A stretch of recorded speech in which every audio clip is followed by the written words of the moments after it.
Troy mangabat kayen in syakri ame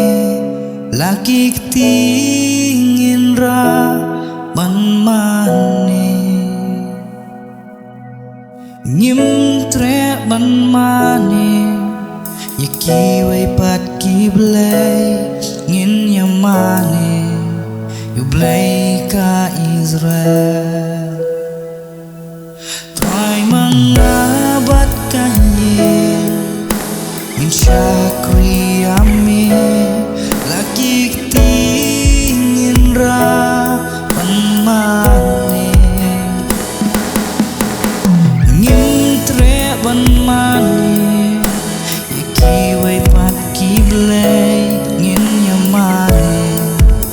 yu blay ka Israel milong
kayen in syakri ame lagi tingin ra mane ngim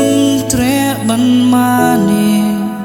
yaki way pat ki blay ngin yamane yu blay ka Israel